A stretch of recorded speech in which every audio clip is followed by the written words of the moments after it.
So yesterday, something happened, and I want to talk about it.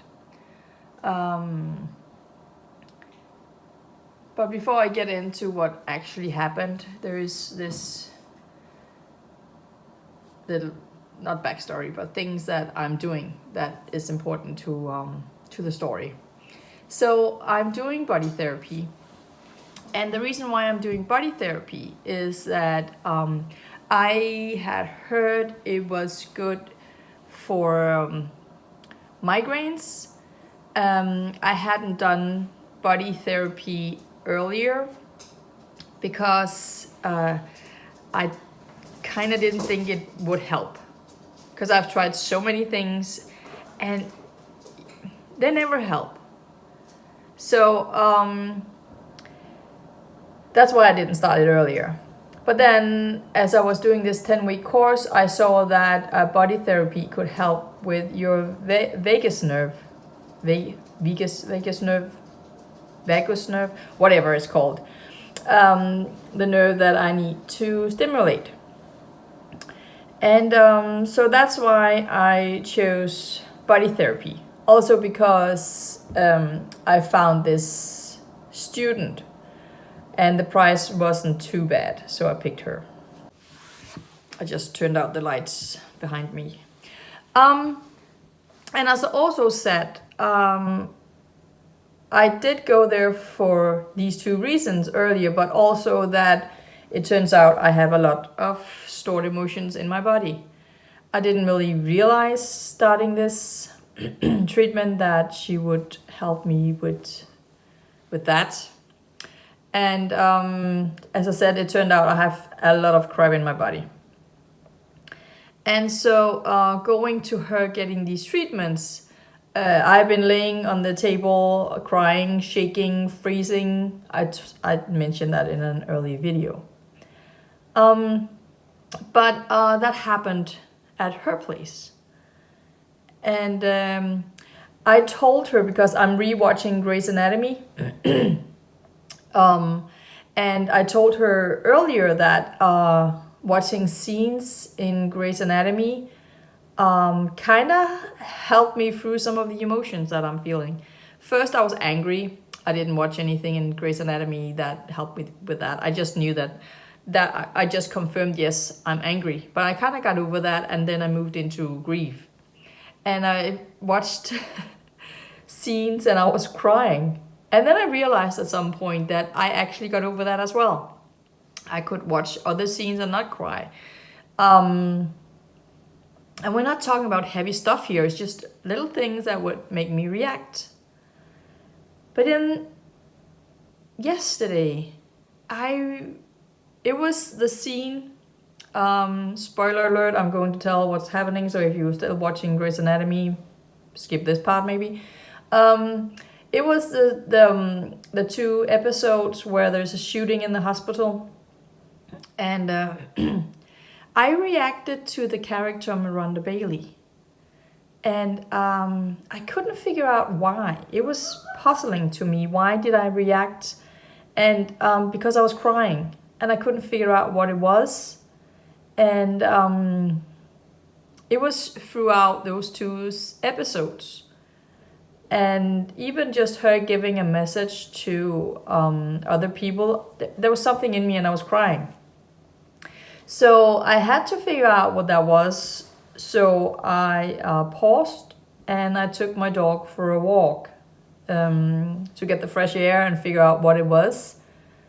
And it took me a little while. And then I realized it was a feeling, and this is very hard for me to explain. And especially if you don't know the feeling, you probably won't get it. But you know, when something is happening, something serious is happening, something crazy is happening, something wild. And I'm not talking about necessarily live or die. It doesn't have to be, but it's that moment.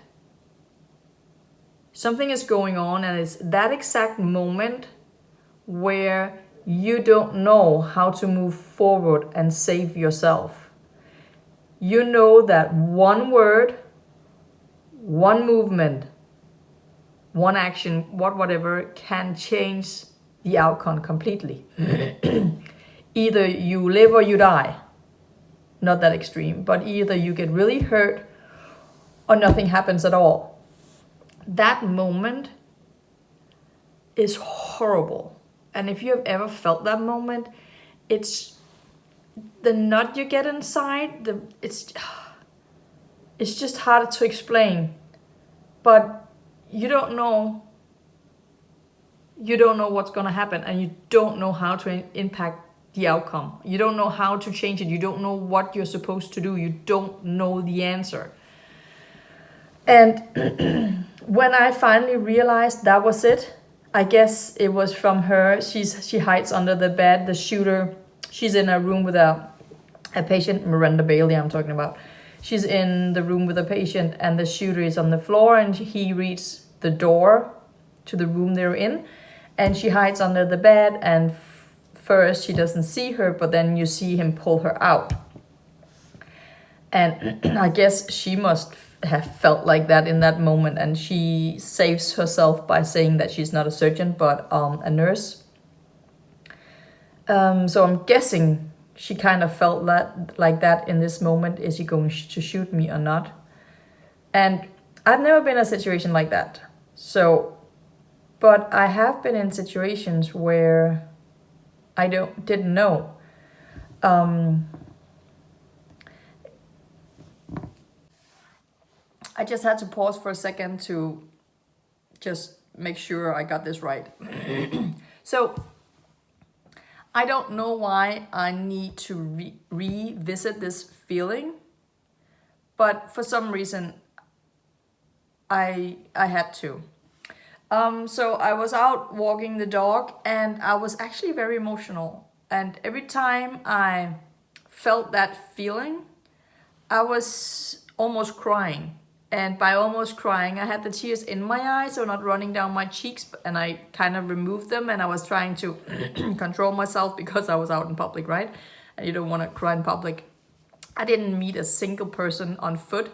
I saw cars, so I live in a small society. So I don't know why I need to revisit it. I'm not quite sure. But I do know I have been in situations, multiple situations, where I felt like that. And maybe it's just those scattered episodes, situations that I need to revisit and close. I know that the most recent situation was the one where a student attacked me. Because I remember that feeling, and so he attacked me. The moment when that happened, my system kind of closed down. So I don't remember with my eyes or with my ears. I remember feeling things, and I remember both on my body and inside, and I remember my thoughts. And I remember the thought, this is it, I don't know what to do. I wanted to save myself from the situation, and I had a lot of adrenaline in my body, so his hands were on me, but I didn't get hurt. I don't know if I managed to stop him, or I just didn't feel it because of the adrenaline and because I kind of closed down. So that was one of the situations, and I also needed to be professional in the situation and not hurt him.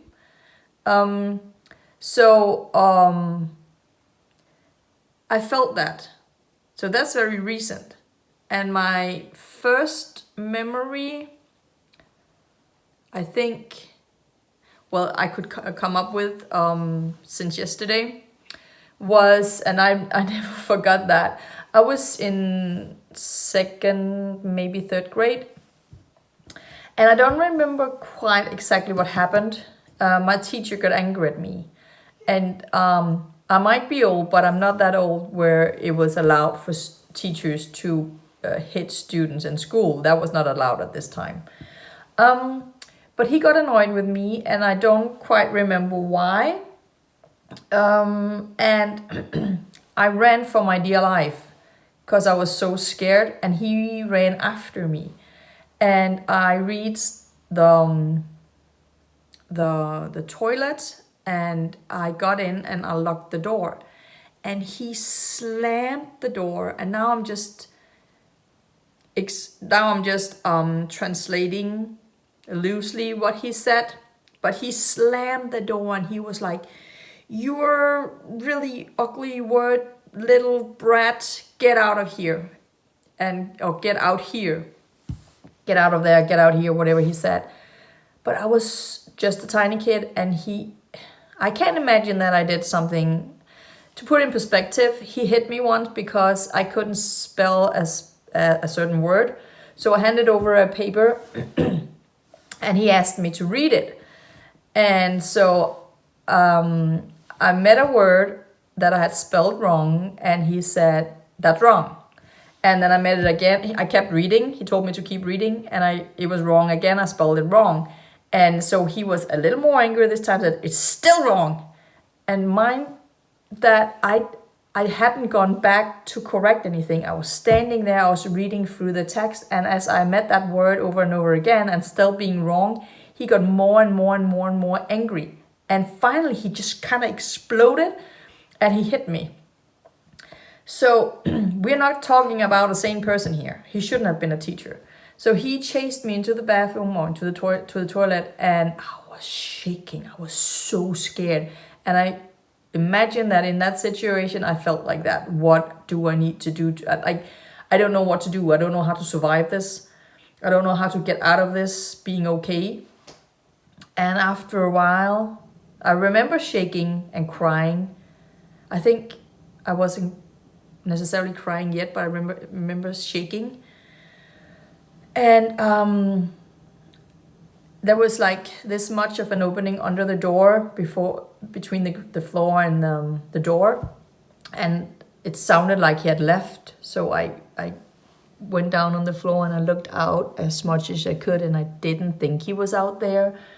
And I carefully opened the door and checked that he wasn't there, and then I just ran. It was winter time. I don't remember if I was wearing shoes. I probably were, because back then you didn't take off your shoes going into schools. Now we ask students to take off their shoes. I ran and crying, shaking. I was not wearing a coat. I ran to my grandma's house and I just burst through the door, and I was crying and shaking, and she got so mad, so angry, and she called the school and she gave them an earful. But I was so scared. And then my mom also called the school and talked to the principal. And I was sent back to school. Nothing was said between him or me. My mom said that he should leave you alone, because that's what we have agreed on. If anything happens, you leave and you don't do anything to aggravate him. And I was back in school and it was like nothing ever happened. And that seems to be the story, the common part of all these stories that I have. Just pretend like nothing happened. And maybe that's why I need to revisit it, because... And that was what I was trying to do with my leader after the student attacked me. This is not about the student, because he was in a situation, and I don't want to talk about that. It's not about him, it's about my school and my what happened after, because I had to really make them listen to me. It was a struggle to make them react and make them see the situation, and he never apologized to me. He never wanted to hear my version of the story. So maybe that's what I'm supposed to get out of this, and I need to stand up for myself and not just accept that we pretend like nothing ever happened. I don't know if that's the thing. also what happened yesterday, I was the whole walk with the dog. I was not present at all. I was in my head all the entire walk. I was in my head, and a couple of times I kind of felt that an out of body experience. I don't know if that was me letting go of that emotion, or I don't know. It was strange, but I was really in my head, and that kind of reminded me that that's what I've been doing my entire life. When something happened, instead of dealing with it, I just kind of went inside myself and just stayed in there and blocked everything out. And I remember going home from high school. I had to take the bus every day, and not seeing the entire bus ride home, even though I looked out of the window, because I was in my head analyzing. Or I don't know if I was protecting myself being in there in my head. But that happened yesterday. I totally went inside myself analyzing that situation. So maybe that's also why I need to revisit this, that if I stand up for myself and I make it clear that it wasn't okay, instead of just turning it inside and then just closing in myself. I don't know. But then I got over it. I'm fine now. I can talk about it. But I was really emotional yesterday. So maybe that was just another emotion that I needed to work through and analyze and figure out what was up and down, left, right in it. That's probably not the last one. I think it's good. I never realized that I had all this crap that I needed to analyze, and I didn't know, because that's also a heavy burden to walk around with. That's a lot of crap carrying around. So I think I'm definitely going to keep up with these treatments and see where it takes me. But yeah, I've rambled on now for a long time. So I better stop now. Oh, I just rewatched what I just said. And I do know that I have a lot of crap, but I thought I had already worked I had already worked through it. I thought I was done with it. I have worked through it emotionally and mentally. So I thought I was done with it, but apparently it has been stored in my body. I couldn't connect this to a pain in my body. So that doesn't necessarily make sense, but all these things that I'm working with, that's stored emotions in my body that comes out as pain. And that's what I'm working through now. So I have been through all this crap before. That's what I've spent the last 35, 40 years of my life doing. Well, not quite, because everything went downhill first, and then I started working through it. And also you have to have a certain age before you can actually see something is wrong, something isn't quite right. So yeah, I just wanted to add that.